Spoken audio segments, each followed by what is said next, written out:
J'espérais vous dire, voilà, vous êtes installés bien assis dans une belle salle. Bon, c'est pas encore idéal, hein.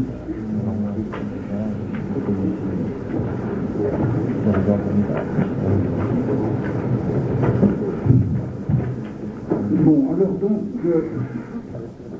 ce que j'avais essayé de faire la dernière fois, c'était une sorte d'adieu à la théorie de la souveraineté en tant qu'elle peut, en tant qu'elle a pu, se présenter comme méthode d'analyse des rapports du pouvoir. Je voulais vous montrer que le modèle juridique de la souveraineté n'était pas, je crois, adapté à une analyse concrète de la multiplicité des rapports de pouvoir. Et au fond, pourquoi? Je voudrais résumer ça en trois mots exactement. Il me semble que la théorie de la souveraineté entreprend nécessairement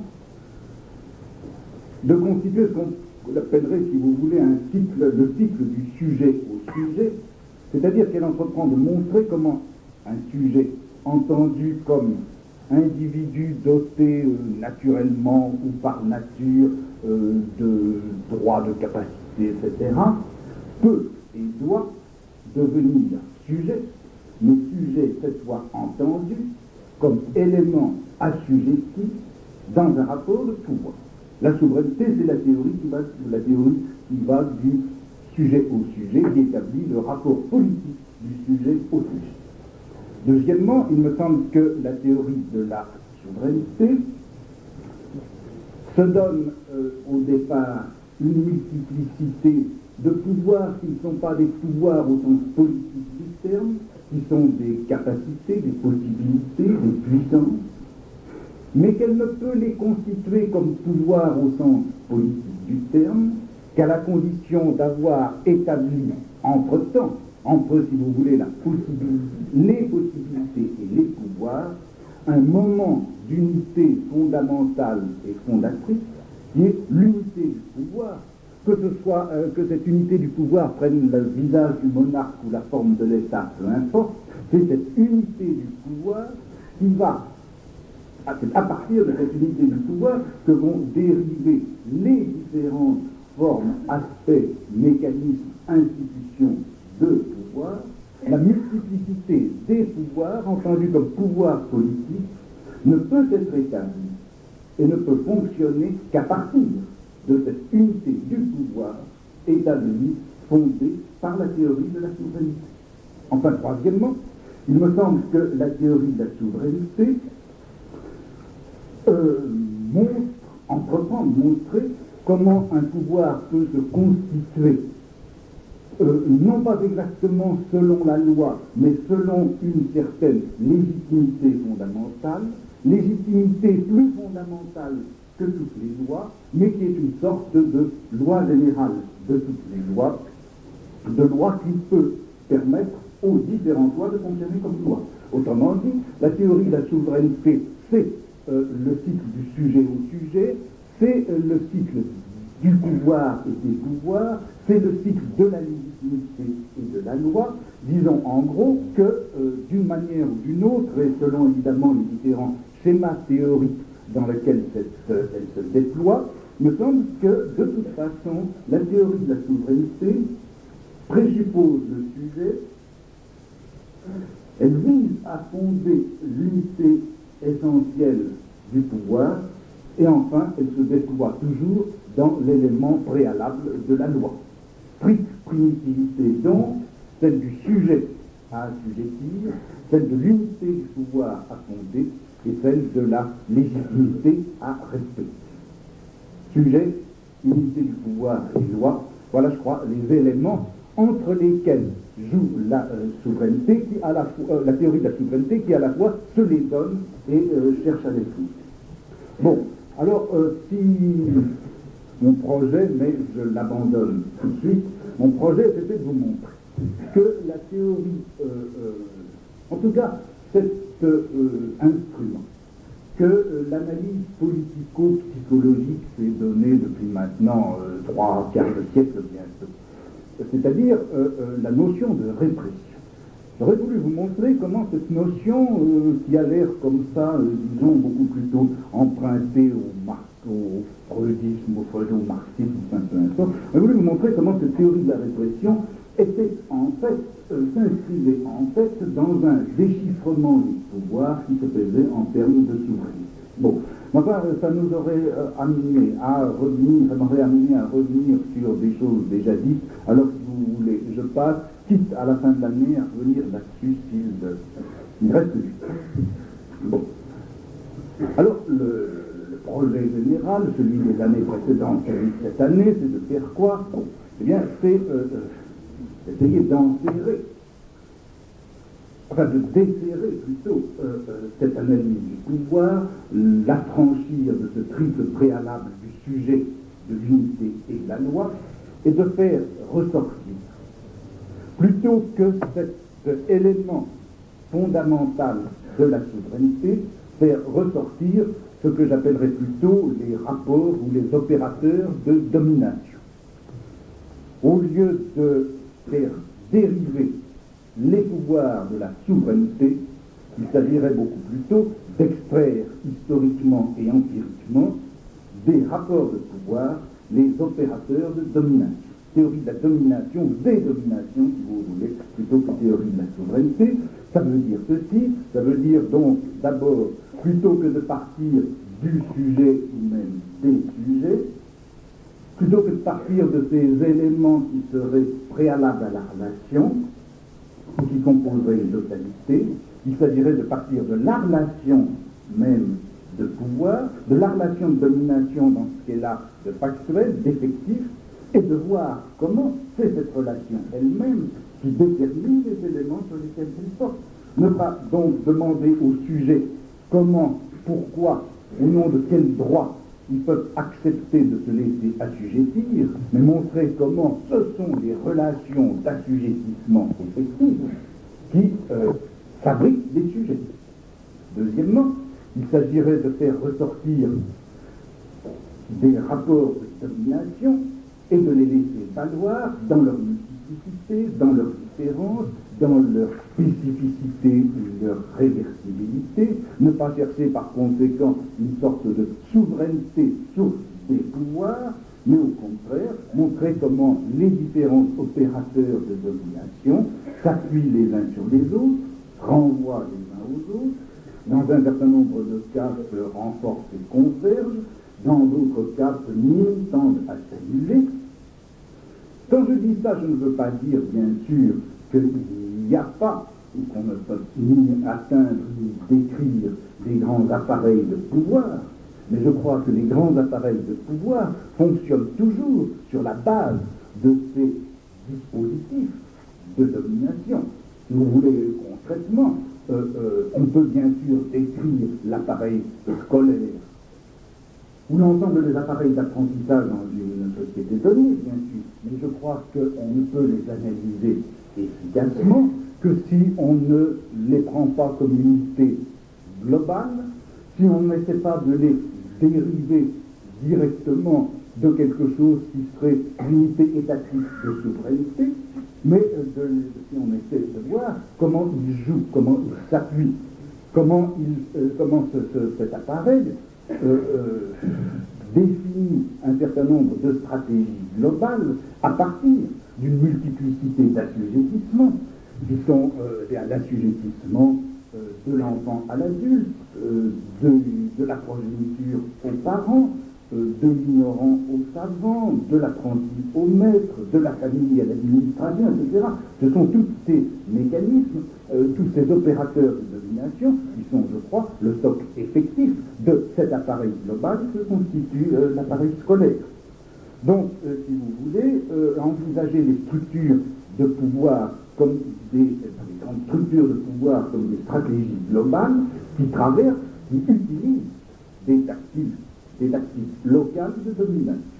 Enfin, troisièmement, eh bien, faire ressortir les rapports de domination plutôt que la source de souveraineté, eh bien, ça voudra dire ne pas essayer de les suivre dans ce qui constitue leur légitimité fondamentale, mais essayer au contraire de chercher des instruments techniques qui permettent de les assurer. Donc, pour résumer ceci, et pour que l'affaire soit au moins provisoirement, je ne dis pas close, mais à peu près claire, plutôt que le triple préalable de la loi, de l'unité et du sujet, qui fait de la souveraineté la source du pouvoir et le fondement des institutions, mais je crois qu'il faut prendre le triple point de vue des techniques, de l'hétérogénéité des techniques et de leurs effets d'assujettissement, qui font des procédés de domination la trame effective des relations de pouvoir et des grands appareils de pouvoir. La fabrication du sujet plutôt que la genèse du souverain.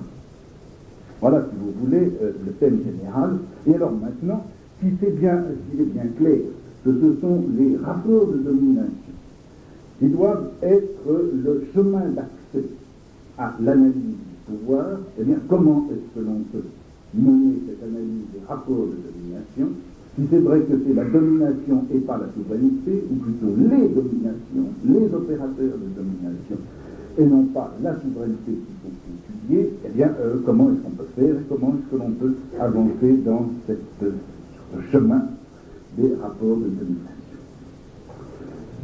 Rapport de domination, en quoi est-ce que ceci peut se ramener ou se rabattre sur la notion de rapport de force, en quoi et comment le rapport de force peut se ramener à un rapport de guerre. Voilà, si vous voulez, l'espèce de première question préalable que je voudrais un petit peu envisager cette année. Est-ce que la guerre peut effectivement valoir comme analyse des rapports de pouvoir et comme matrice des techniques de domination? Vous me direz, mais on ne peut pas, d'entrée de jeu, confondre rapport de force et relations de guerre, bien sûr, mais je prendrai ceci, si vous voulez, simplement comme cas extrême, dans la mesure où la guerre peut passer comme le point de tension maximum, la nullité même des rapports de force. Le rapport de pouvoir, est-ce qu'il est en son fond un rapport d'affrontement, de lutte à mort, de guerre, sous la paix, sous l'ordre, la richesse, l'autorité, sous l'ordre calme des subordinations, sous l'État, sous les appareils de l'État, sous ses lois, etc., faut-il entendre et redécouvrir une sorte de guerre primitive et permanente? C'est cette question-là que je voudrais poser comme ça, d'entrée de jeu, sans méconnaître toute la série des autres questions qu'il faudra bien aborder, j'essaierai d'aborder les années suivantes, et parmi lesquelles on peut simplement citer comme ça à titre de premier repérage. Est-ce que, effectivement, le fait de la guerre peut et doit être considéré comme premier par rapport à d'autres relations qui seraient des relations d'inégalité, des dissymétries, des divisions du travail, rapports d'exploitation, etc.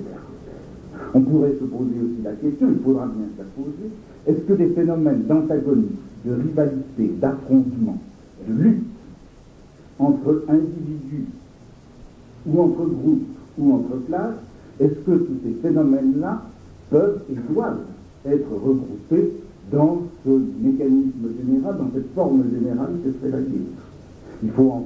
Faudrait encore se poser la question, est-ce que les notions qui sont dérivées de ce qu'on appelait au XVIIIe ou au XIXe encore l'art de la guerre, est-ce que ces notions dérivées de l'art de la guerre, de la stratégie, de la tactique, etc., est-ce qu'elles peuvent en elles-mêmes constituer un instrument valable et suffisant pour analyser les relations de pouvoir?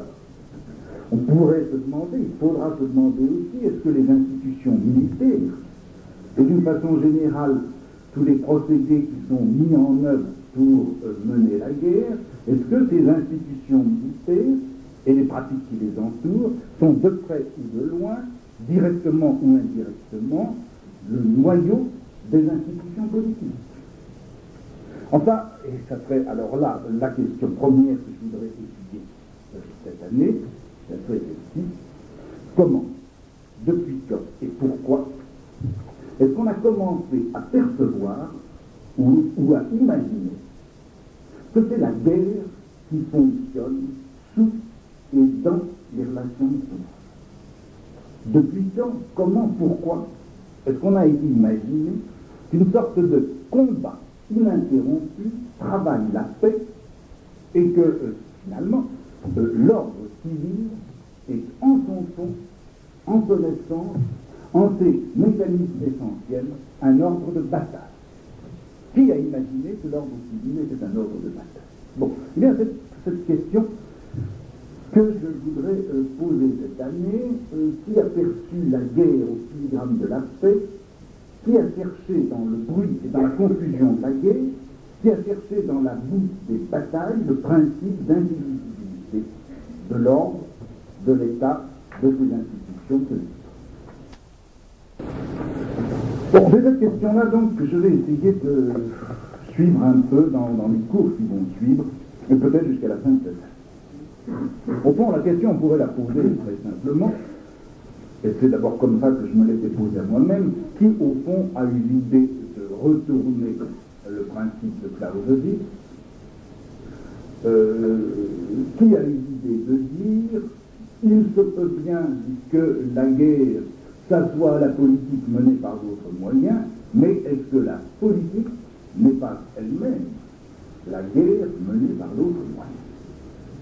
Or, je crois que le problème n'est pas tant de savoir qui a retourné le principe de Clausewitz, le problème ce serait plutôt de savoir quel était le principe que Clausewitz a retourné, ou qui plutôt a formulé ce principe que Clausewitz a retourné quand il a dit mais après tout, la guerre ce n'est que la politique continue.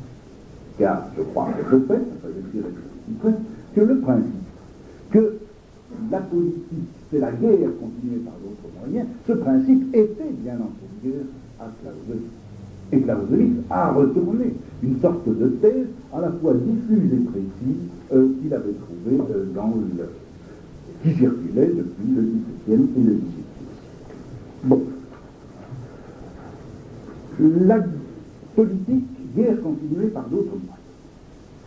Il y a dans cette thèse, dans l'existence de cette thèse, et dans l'existence préalable à Clausewitz, de cette thèse, nous voyons qu'il y a tout de même une sorte de paradoxe historique.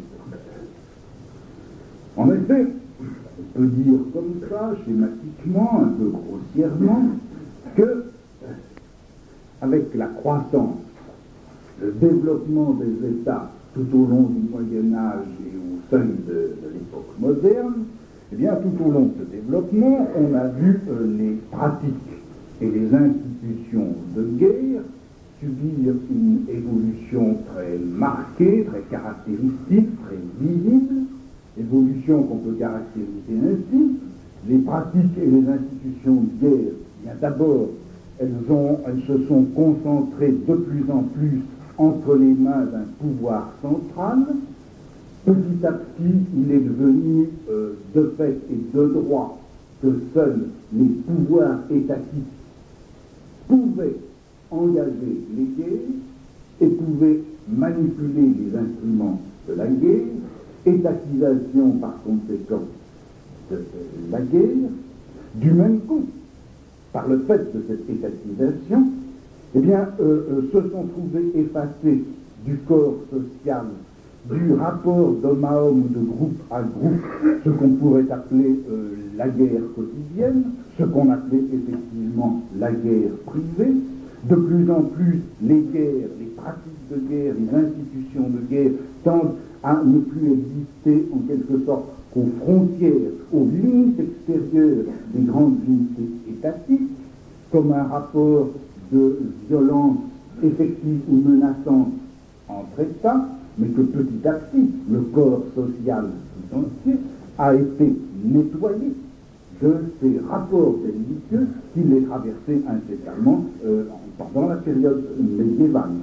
Enfin, je crois que par cette étatisation, par le fait que la guerre a été en quelque sorte une pratique qui ne fonctionnait plus aux limites extérieures de l'État, elle a tendu à devenir l'apanage professionnel et technique d'un appareil militaire soigneusement défini et contrôlé, Ça a été en gros l'apparition de l'armée comme institution, qui au fond n'existait pas comme telle au Moyen-Âge. C'est simplement à la sortie du Moyen-Âge qu'on voit émerger un État doté d'institutions militaires. Enfin, si vous voulez, l'institution militaire est venue se substituer à la pratique quotidienne et globale de la guerre. Un État doté d'institutions militaires s'est substitué à une société traversée perpétuellement de rapports guerriers. Bon.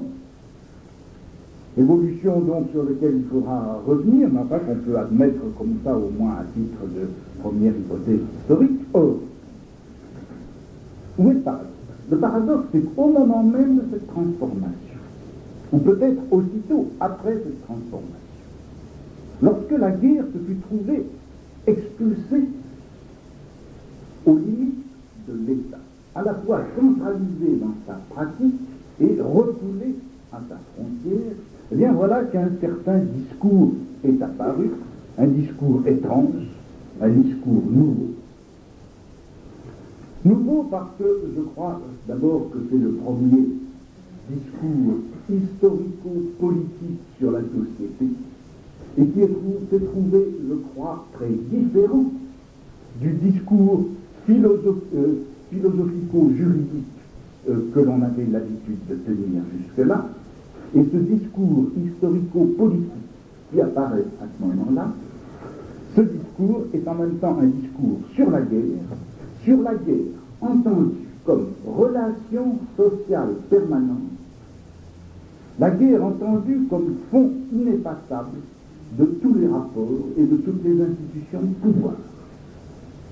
La date de naissance de ce discours historico-politique sur la guerre comme fond des rapports sociaux, eh bien ce discours, quand est-ce qu'il apparaît?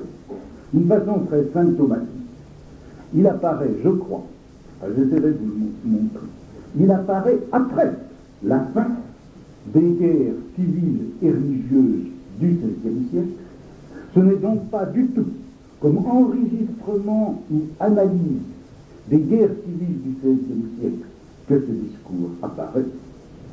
En revanche, il est déjà, sinon constitué, du moins clairement formulé, au début des grandes luttes politiques anglaises du XVIIe siècle, au moment de la révolution bourgeoise anglaise, et on le verra ensuite apparaître en France à la fin du XVIIe siècle, à la fin du règne de Louis XIV, dans d'autres luttes politiques, disons en gros les luttes d'arrière-garde de l'aristocratie française contre l'établissement de la grande monarchie absolue et administrative. Discours donc, vous le voyez, immédiatement ambigu, puisque d'un côté il a été un des instruments de lutte, de polémique, d'organisation politique en Angleterre contre le pouvoir,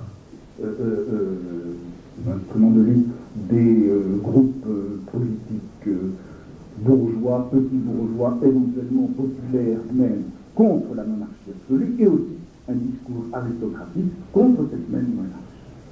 Discours dont les titulaires ont eu des noms souvent obscurs et en même temps hétérogènes, puisqu'on y trouve, si vous voulez, des gens comme Edward Coke ou Lilburne en Angleterre, représentant des mouvements populaires.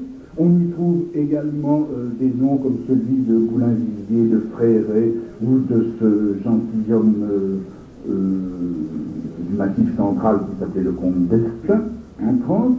Il a été repris ensuite par Sieyès, mais également par Buonarroti.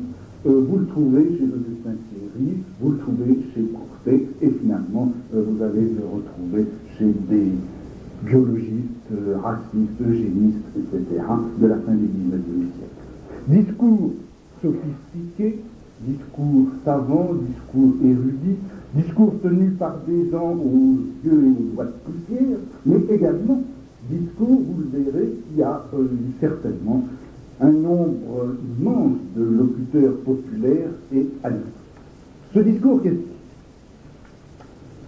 Eh bien, je crois qu'il dit ceci. Contrairement à ce que dit la théorie philosophico-juridique, le pouvoir politique ne commence pas quand cesse la guerre. L'organisation, la structure juridique du pouvoir des États, des monarchies, des sociétés, n'a pas son principe là où cesse le bruit des armes. La guerre n'est pas conjurée.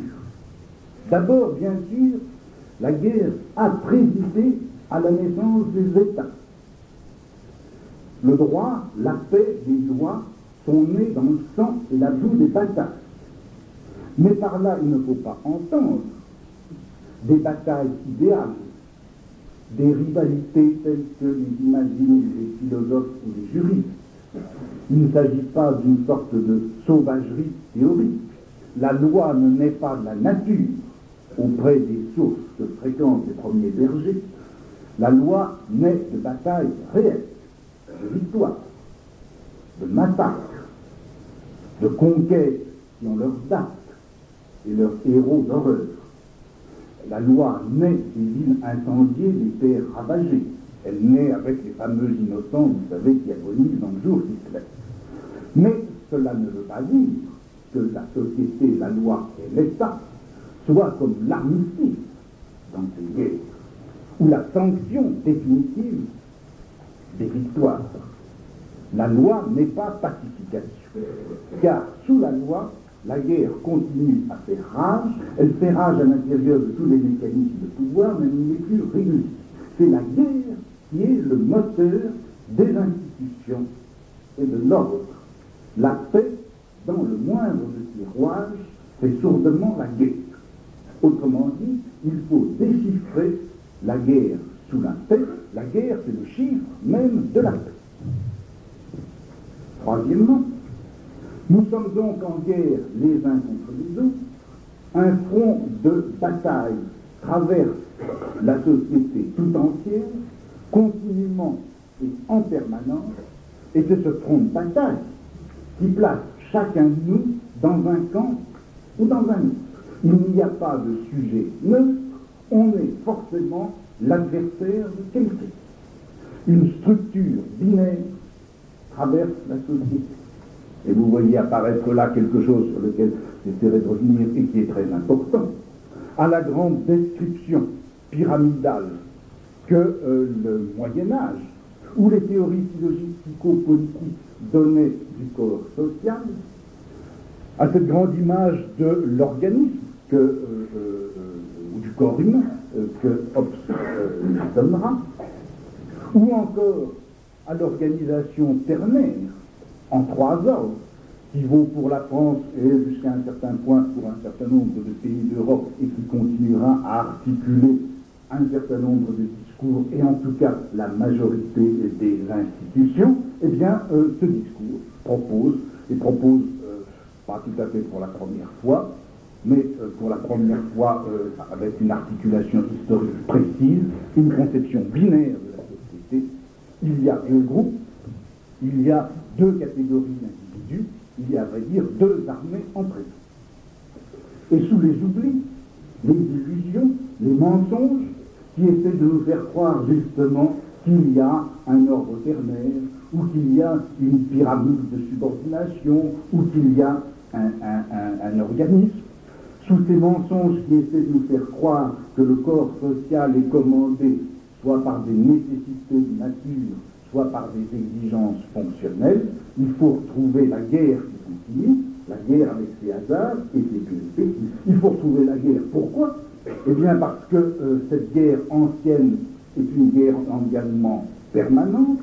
Nous avons en effet à être les érudits des batailles, mais nous avons à être les érudits des batailles parce que la guerre n'est pas terminée, que des batailles décisives sont encore en train de se préparer, que la bataille décisive elle-même, eh bien, nous avons à la remporter, c'est-à-dire que les ennemis qui sont en face de nous continuent à nous menacer et nous ne pourrons arriver au terme de la guerre que, non pas par quelque chose comme une réconciliation et une pacification, satisfaction, mais que dans la mesure où nous serons effectivement des vainqueurs. Bon, voilà, si vous voulez, une première caractérisation très floue, bien sûr, de ce que c'est ce discours. Je crois que, même à partir de là, on peut comprendre pourquoi il est important.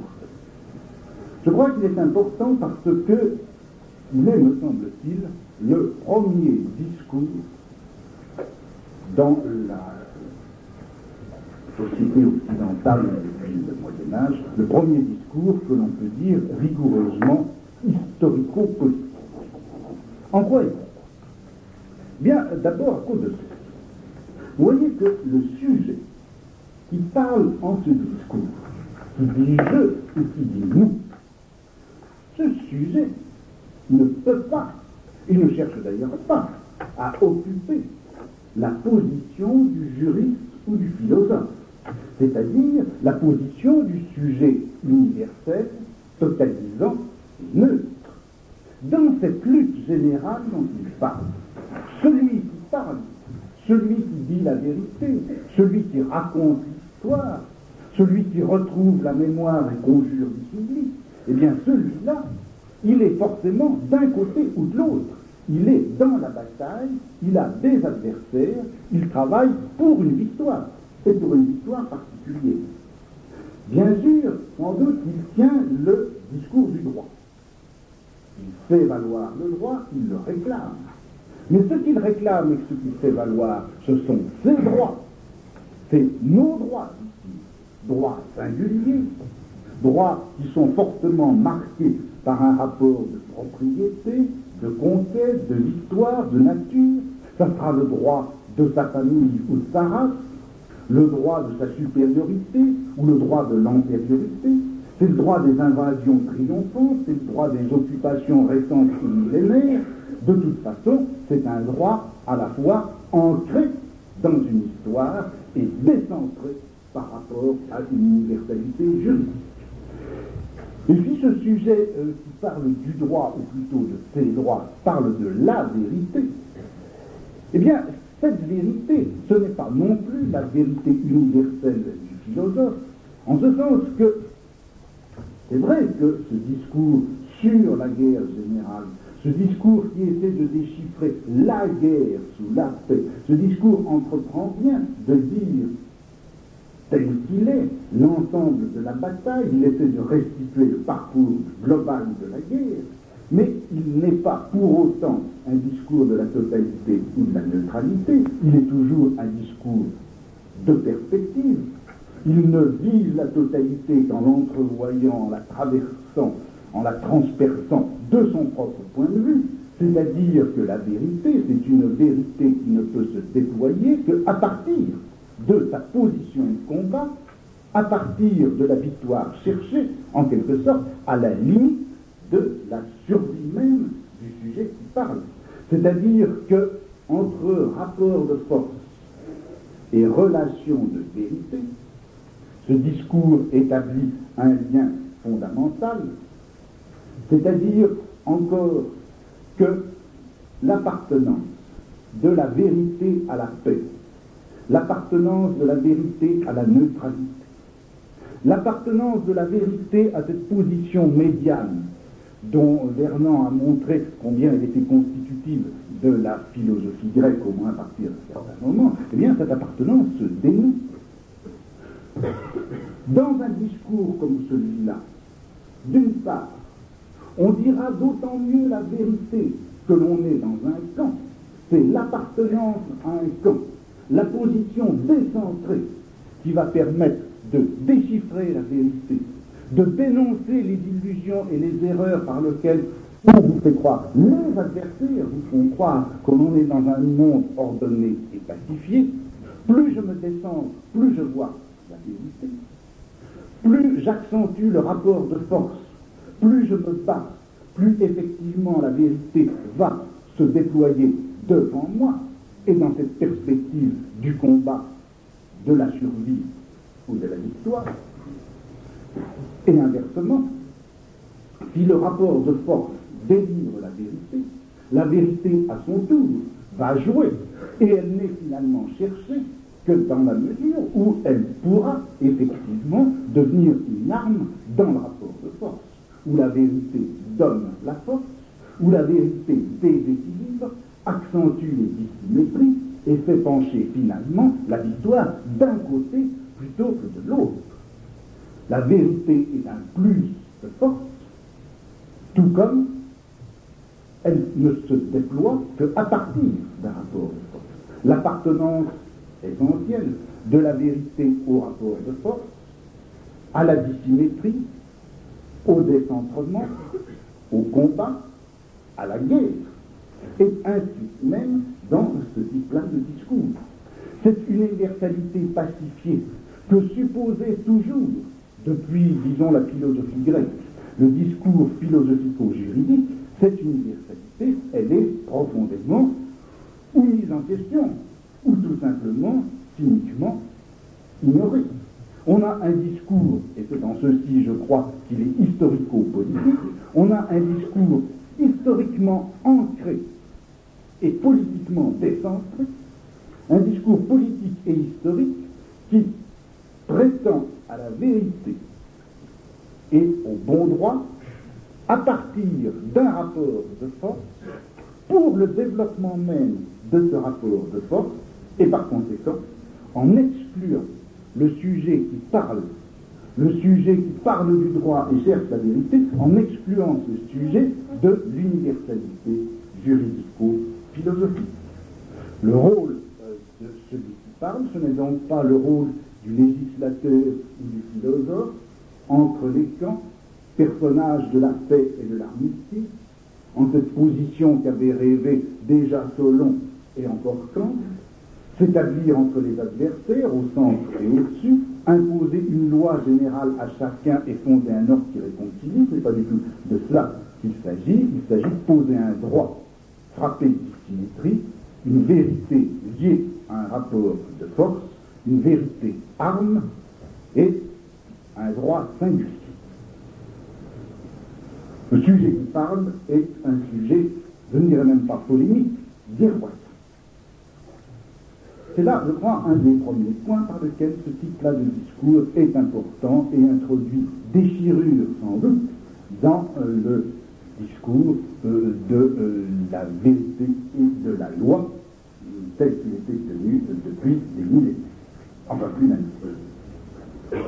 Deuxièmement, c'est un discours, vous le voyez, qui renverse les valeurs, les équilibres, les polarités traditionnelles de l'intelligibilité. C'est un discours qui postule, appelle l'explication par le bas. Mais le bas dans cette explication, ce n'est pas forcément pour autant le plus clair et le plus simple. C'est une explication par le bas qui est aussi une explication par le plus confus, le plus obscur, le plus désordonné, le plus voué au hasard. Car ce qui doit valoir comme déchiffrement de la société et de son ordre visible, qu'est-ce qui doit valoir comme principe de déchiffrement? Eh bien, c'est la confusion de la violence, des passions, des haines, des colères, des rancœurs, des amertumes. C'est aussi l'obscurité des hasards, des contingences, de toutes ces circonstances menues qui font les défaites et assurent les victoires. Ce que ce discours demande, eh bien, il demande au fond au Dieu elliptique des batailles d'éclairer les longues journées de l'ordre, du travail, de la paix, de la justice. C'est à la fureur de rendre compte du calme de l'ordre. Ceci nous met donc au principe de l'histoire, quoi. D'abord, une série de faits bruts, des faits, si vous voulez, on pourrait dire déjà physico-biologiques, vigueur physique, force, énergie, prolifération d'une race, faiblesse de l'autre, etc. Il met aussi au principe de l'histoire une série de hasards, de contingences en tout cas, des défaites, des victoires, échecs ou réussites des révoltes, succès ou insuccès des conjurations ou des alliances. Il met enfin au principe de l'histoire un faisceau d'éléments psychologiques et moraux, courage, peur, mépris, haine, oubli, etc. un entrecroisement de corps, de passion et de hasard, c'est cela dans ce discours qui va constituer la trame permanente de l'histoire et des sociétés. Et c'est simplement au-dessus de cette trame de corps, de hasard et de passion, c'est au-dessus de cette masse et de ce grouillement sombre et parfois sanglant que va se bâtir quelque chose de fragile et de superficiel, une rationalité croissante, celle des calculs, celle des stratégies, celle des ruses, celle des procédés techniques pour maintenir la victoire, pour faire taire apparemment la guerre, pour conserver ou renverser le rapport de force. C'est une rationalité donc qui, à mesure qu'on monte et qu'elle se développe, va être au fond de plus en plus abstraite, de plus en plus liée à la fragilité et à l'illusion, de plus en plus liée aussi à la ruse et à la méchanceté. À la ruse et à la méchanceté de ceux qui, ayant pour l'instant la victoire, et étant favorisés dans le rapport de domination, ont tout intérêt à ne plus le remettre en jeu. On a donc dans ces schémas d'explication un axe ascendant qui est, je crois, très différent dans les valeurs qu'il distribue, très différent de celui que l'on a traditionnellement. On a, si vous voulez, un axe où, à partir d'une irrationalité fondamentale et permanente, l'irrationalité brute et nue, mais où éclate la vérité, on a donc à la base, partie base de cet axe, cette irrationalité, et puis vers les parties hautes, une rationalité fragile, transitoire, toujours compromise, et qui est liée à l'illusion et à la méchanceté. La raison est du côté de la chimère, elle est du côté de la ruse, elle est du côté des méchants. Et de l'autre côté, à l'autre extrémité de l'axe, vous avez une brutalité élémentaire, vous avez l'ensemble des gestes, des actes, des passions, des rages cyniques et nues, vous avez la brutalité, mais la brutalité qui est aussi du côté de la vérité. La vérité va donc être du côté de la déraison et de la brutalité, la raison en revanche du côté de la chimère et de la méchanceté. Tout le contraire par conséquent de ce qui constituait le discours explicatif du droit et de l'histoire jusque-là. Cet effort explicatif consistait à dégager une rationalité fondamentale et permanente qui serait par essence liée au juste et au bien, la dégager de tous les hasards superficiels et violents qui sont liés à l'erreur. Renversement donc, je crois, de l'acte explicatif de la loi et de l'histoire. Troisième importance de ce discours que je voudrais un petit peu analyser cette année, troisième importance, c'est que, vous le voyez, c'est un discours qui se développe au fond tout entier dans la dimension historique. C'est une histoire, il se déploie dans une histoire qui n'a pas de bord, qui n'a pas de fin, ni de limite. C'est qu'en effet, dans un discours comme celui-là, il ne s'agit pas de prendre la grisaille de l'histoire comme un donné superficiel qu'il faudrait réordonner à quelques principes stables et fondamentaux. Il ne s'agit pas de juger les gouvernements injustes, les abus et les violences, les juger en les référant à un certain schéma idéal qui serait la loi naturelle, la volonté de Dieu, les principes fondamentaux, etc. Il s'agit au contraire de définir, sous les formes du juste tel qu'il est institué, de l'ordonné tel qu'il est imposé, de l'institutionnel tel qu'il ranime. Eh bien, il faut découvrir donc ce juste, cet ordonné, cet institutionnel, le passé oublié de lutte réelle, de victoires effectives, de défaites qui ont été peut-être masquées mais qui restent profondément inscrites. Il s'agit de retrouver le sang qui a séché dans les codes.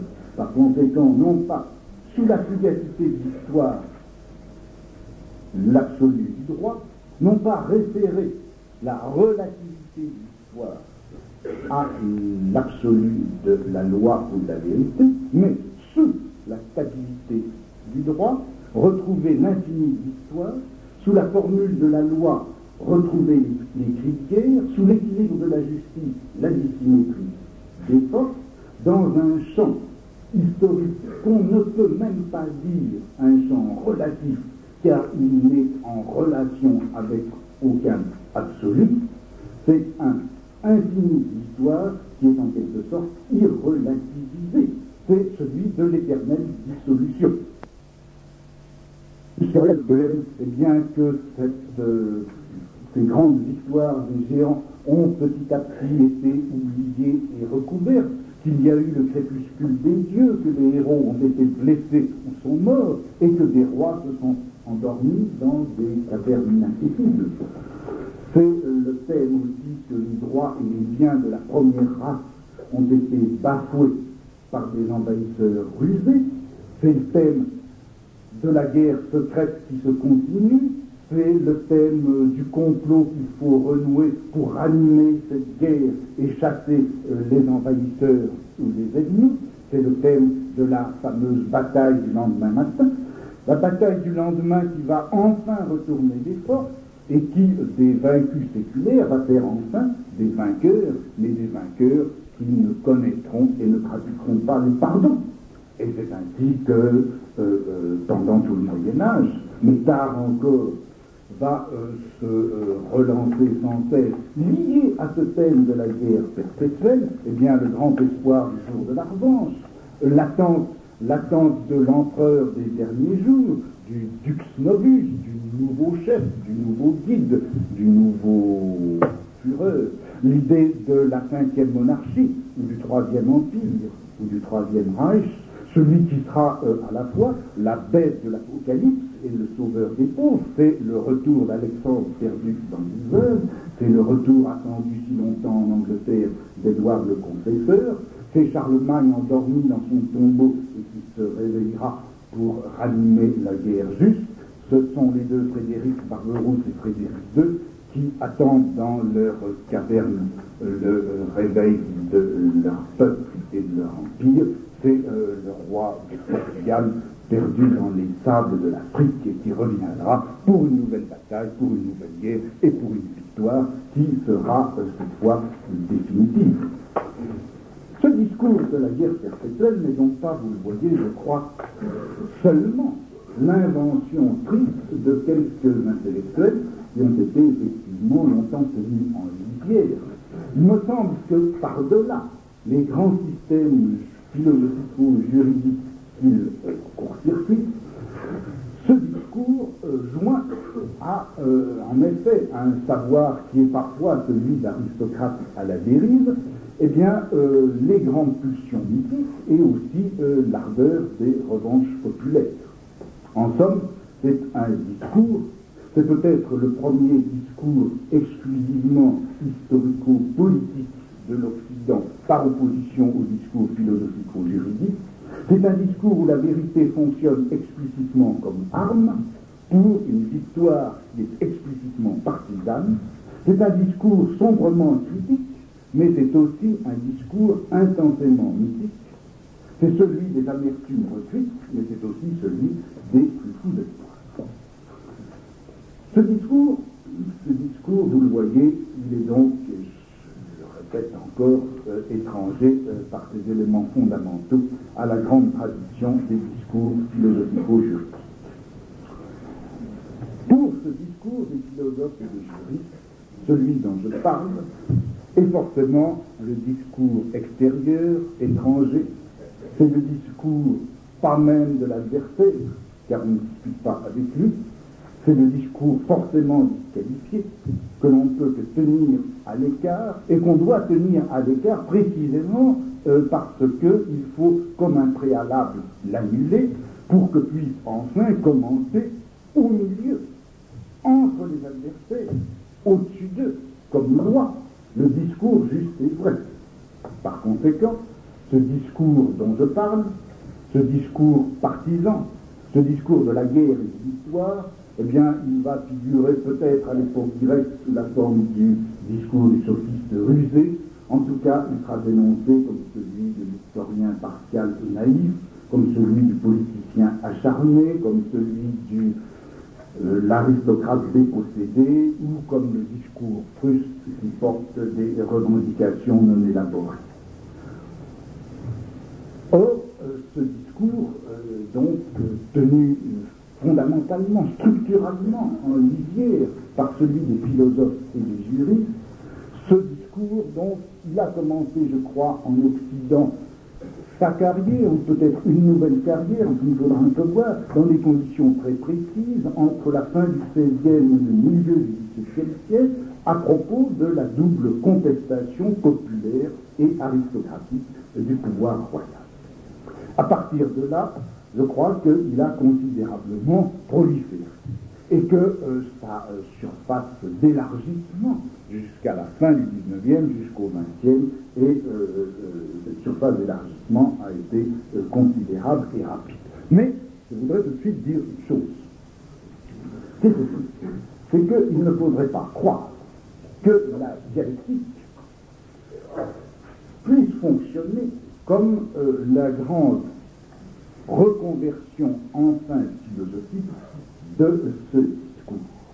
La dialectique peut bien apparaître au premier regard comme le discours du mouvement universel et historique de la contradiction et de la guerre, mais je crois qu'en fait, elle n'en est pas du tout la validation philosophique du discours dont je parle. Au contraire, il me semble qu'elle a plutôt joué comme la reprise et le déplacement de ces discours dans la vieille forme du discours philosophico-juridique. Au fond, la dialectique, eh bien, elle codifie la lutte, la guerre et les affrontements dans une logique, soi-disant logique de la contradiction.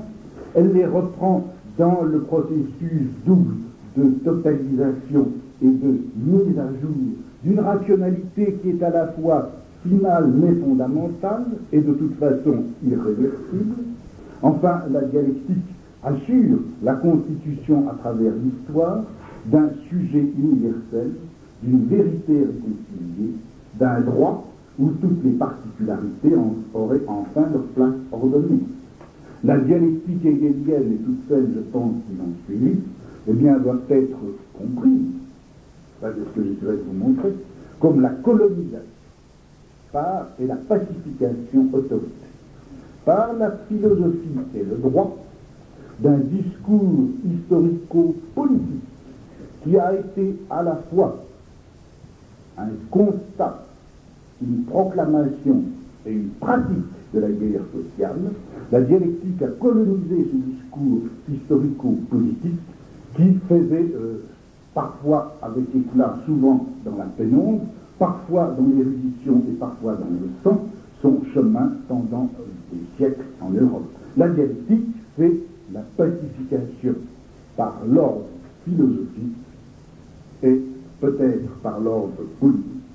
La dialectique, c'est la pacification de ce discours amer et partisan de la guerre fondamentale. Eh bien, voilà donc, si vous voulez, l'espèce de cadre de référence général dans lequel je voudrais me situer cette année, refaire un peu l'histoire de ce discours.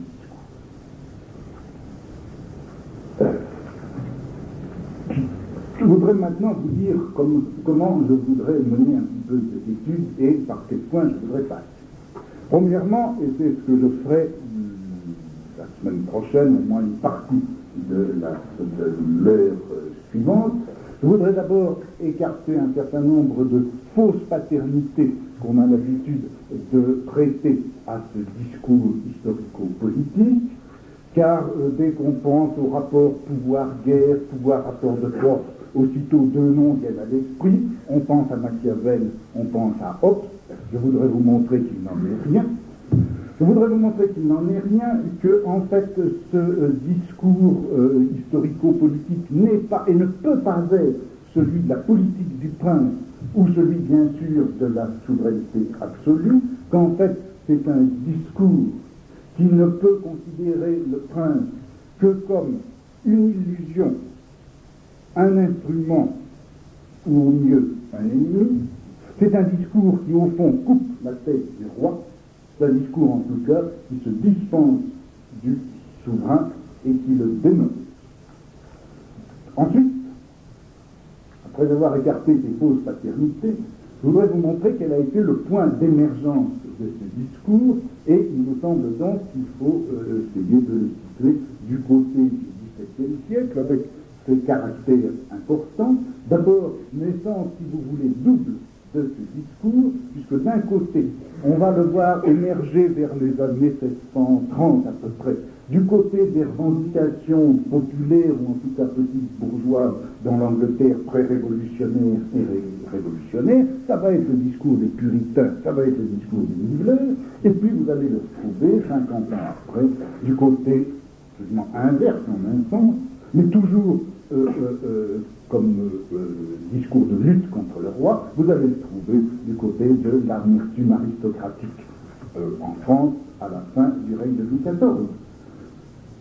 Et puis, je crois, et ça c'est là un point important, c'est que dès cette époque-là, c'est-à-dire dès le XVIIe siècle, on voit que cette idée que la guerre constitue la trame ininterrompue de l'histoire, eh bien cette idée apparaît sous une forme précise. La guerre qui se déroule ainsi sous l'ordre et sous la paix, la guerre qui travaille notre société et la divise sur un mode binaire, eh bien c'est au fond la guerre des races. Très tôt, on trouve ces éléments fondamentaux qui constituent la possibilité de la guerre et qui assurent son maintien, sa poursuite et son développement, différences ethniques, différences de langue, différences de force, de vigueur, d'énergie, de violence, différences de sauvagerie et de barbarie, conquête et asservissement d'une race parmi l'autre. Le corps social est au fond articulé sur deux races. Eh bien, c'est cette idée que la société, de bout en bout, parcourue par cet affrontement de races, c'est cette idée que l'on trouve formulée dès le XVIIe siècle et comme matin de toutes les formes sous lesquelles ensuite on recherchera le visage et les mécanismes de la guerre sociale. Bon, alors à partir de cette théorie des races, ou plutôt de cette théorie de la guerre des races, je voudrais alors suivre son histoire sous la Révolution française et surtout au début du XIXe siècle avec Augustin Thierry et Amélie Thierry, bon, et voir comment, à partir de là, elle a subi deux transcriptions. D'une part, une transcription franchement biologique, celle qui s'opère d'ailleurs bien avant Darwin, et qui va emprunter son discours, ou ses éléments, ses concepts, son vocabulaire, à une anatomophysiologie matérialiste. Elle va s'appuyer également sur une philologie, et ça va être la naissance de la théorie des races au sens historico-biologique du terme, théorie qui va s'articuler, qui va elle, encore une fois, un peu comme au XVIIe siècle, fort ambigu, elle va s'articuler d'une part sur les mouvements des nationalités européennes en Europe, et de la lutte des nationalités contre les grands appareils d'État, essentiellement autrichiens et russes, et vous allez la trouver aussi s'articulant sur la politique de la colonisation européenne. Voilà la première transcription, si vous voulez, biologique de cette théorie de la lutte permanente et de la lutte des races. Et puis vous trouvez une seconde transcription, c'est celle qui va s'opérer à partir du grand thème de la guerre sociale, cette guerre sociale, cette théorie de la guerre sociale qui se développe dès les toutes premières années du XIXe siècle et qui va tendre à effacer toutes les traces du conflit de race pour se définir comme lutte de classe. Et on a donc là une espèce d'embranchement essentiel que j'essaierai un petit peu de restituer et qui va correspondre à une reprise de l'analyse de ces luttes dans la forme de la dialectique et la reprise de ce thème des affrontements de race dans la théorie de l'évolutionnisme et de la lutte pour la vie.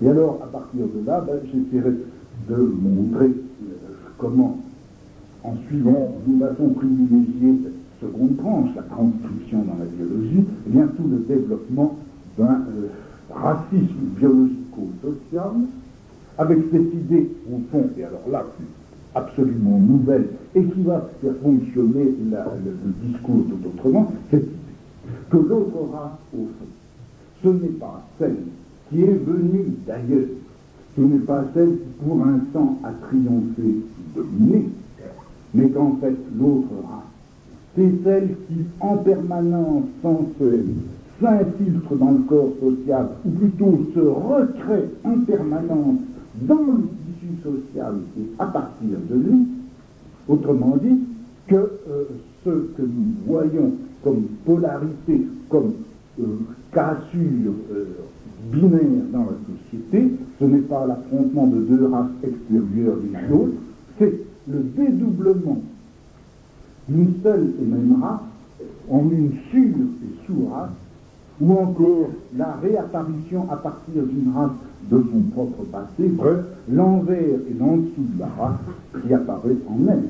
Et dès lors, on va avoir cette conséquence fondamentale, c'est que ce discours de la lutte des races, qui était essentiellement un instrument de lutte pour des camps décentrés, au moment où il est apparu, il a commencé à fonctionner, au XVIIIe siècle, eh bien ce discours va être recentré et il va devenir justement le discours du pouvoir, le discours du pouvoir centré, centralisé et centralisateur. Ça va être le discours d'un combat qui va mener, non pas entre deux races, mais à partir d'une race donnée comme étant la vraie, la seule, celle qui détient le pouvoir et celle qui est titulaire de la norme, contre ceux qui dévient par rapport à cette norme, contre ceux qui constituent autant de dangers pour le patrimoine biologique. Et on va avoir à ce moment-là aussi bien tous les discours biologico-racistes sur la dégénérescence, mais toutes les institutions également qui, à l'intérieur du corps social, vont faire fonctionner cette fois le discours de la lutte d'une race, vont faire fonctionner comme principe d'élimination, de ségrégation et finalement de normalisation de la société. Dès lors, le discours dont je voudrais faire l'histoire ne sera pas essentiellement articulé sur celui-ci, abandonnera la formulation fondamentale de départ de celle-ci. Nous avons à nous défendre contre nos ennemis parce que, en fait, les appareils de l'État, la loi, les structures du pouvoir, etc., non seulement ne nous défendent pas contre nos ennemis, mais sont des instruments par lesquels nos ennemis nous poursuivent et nous assujettissent, eh bien ce discours va maintenant disparaître. Non pas nous avons à nous défendre contre la société, mais ce sera le discours nous avons à défendre la société contre tous les périls biologiques de cette autre race, de cette sous-race, de cette contre-race que nous sommes en train, malgré nous, de constituer. La thématique raciste va apparaître à ce moment-là, non plus du tout comme instrument de lutte d'un groupe social contre un autre, elle va servir à la stratégie globale des conservatismes sociaux.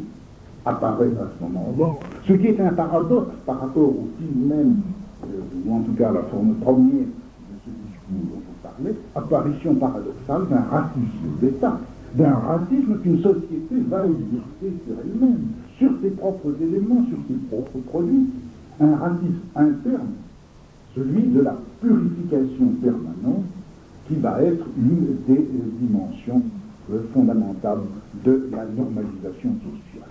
Eh bien, c'est cela, ce discours de la lutte et de la lutte des races que je voudrais un petit peu parcourir l'histoire. Eh bien, c'est cela, ce discours de la lutte et de la lutte des races que je voudrais un petit peu parcourir l'histoire à partir du XVIIe siècle et en le menant jusqu'à à l'apparition du racisme d'État au début du XXe siècle en Europe. Voilà.